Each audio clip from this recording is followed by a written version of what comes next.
حجاج بن یوسف کا خالہ زاد بھائی تھا یہ محمد بن قاسم، جسے فاتح سندھ کہتے ہیں۔ جی میں سندھ میں بھی کہہ چکا ہوں، یہ نہیں کہ میں پنجاب میں بول رہا ہوں تو مجھے کچھ پریشانی نہیں ہوگی، اور ہم تو یہاں مجلس پڑھ رہے ہیں، وہاں والے شاید جلدی سن رہے ہوں۔ جی یہ کوئی گھبراہٹ نہیں ہے، وہاں بھی کہہ چکے ہیں۔ حضرت عبداللہ شاہ غازی نے سندھ میں اسلام پہنچایا، محمد بن قاسم تو انہیں مارنے آیا تھا، اور ٹھٹے میں محمد بن قاسم نے ہی انہیں شہید کیا، ٹھٹے سے ان کی لاشاں لا کے یہ اس وقت میں یہ سمندر جو ہے آگے تک تھا، یعنی یہ سمندر کے اندر تھا یہ مزار، سن 60 تک یہاں پانی تھا۔ میں نے ایک آواز اٹھائی تھی کاظمی صاحب کہ ہمیں مرکزی جلوس جو نشتر پارک کا ہے اسے حضرت عبداللہ شاہ غازی کے مزار تک کیوں نہیں لے جایا گیا؟ سن 47 میں جن بزرگوں نے بنیاد ڈالی آ کر پاکستان میں ان جلوسوں کی، ان بہت سارے کاموں کی، بہت نیکیوں کی، پہلے سے بھی تھا۔ میں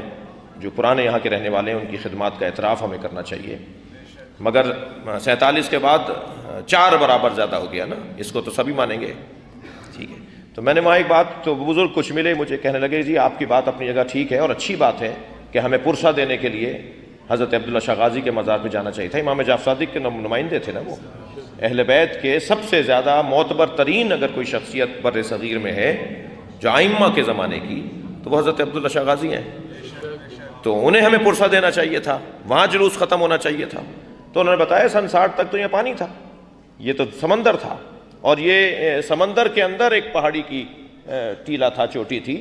جس کے اوپر جا کے ان کو دفنایا گیا تھا۔ تو یہ تو بعد میں پانی پیچھے ہٹایا اور پھر وہاں پر کالونی بن گئی، جو آبادی ہو گئی، جو بھی بنائے گئے مکانات۔ غرض ہمیں آپ دیکھیں قبر کتنے عرصے کے بعد، 100 سال کے بعد حضرت عبداللہ شاہ غازی کی قبر کا پتہ چلتا ہے، سینہ در سینہ بتایا جاتا تھا، چند لوگ جاتے تھے سلام کرنے کے لیے، آہستہ آہستہ وہ دوسروں کو بتاتے تھے۔ خود حضرت شاہ عبدالعظیم حسنی جن کا مزار شہر رے میں ہے، 400 سال کے بعد جا کے ان کی قبر کا پتہ چلا ہے کہ یہ ان کی قبر ہے، وہ سینے والا۔ خود جناب زینب سلام اللہ علیہ کا مزار، اللہم صل علی،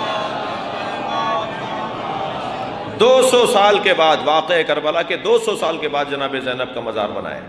وہ سینے والا علم آگے چلتا رہا، جی خاندانی وہ سلسلہ جو چلتا رہا، وہ جو سینہ در سینہ بتایا جانے والا علم ہے۔ تو یہ مزارات، خود سرکار کا مزار یا امام حسین کا، یہ ایک ہسٹری ہے مزارات کی، اس کے اوپر کبھی اور تفصیل سے بات ہو، لیکن اتنا ہے کہ جو اللہ کے مقرب ہوتے ہیں، جو اللہ سے قریب ہوتے ہیں، وہ ان کی قبریں ہمیں ہدایت عطا کر رہی ہوتی ہیں، ان کی قبروں سے نور نکل رہا ہوتا ہے، ان کی قبروں سے لوگوں کو رہنمائی نصیب ہو رہی ہوتی ہے۔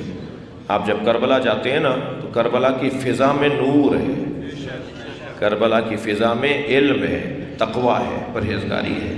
بڑے بڑے لوگ وہاں جا کے گناہوں سے ہاتھ اٹھا لیتے ہیں، وہاں سے واپس آنے کے بعد جب تک نور زیارت حسین باقی رہتا ہے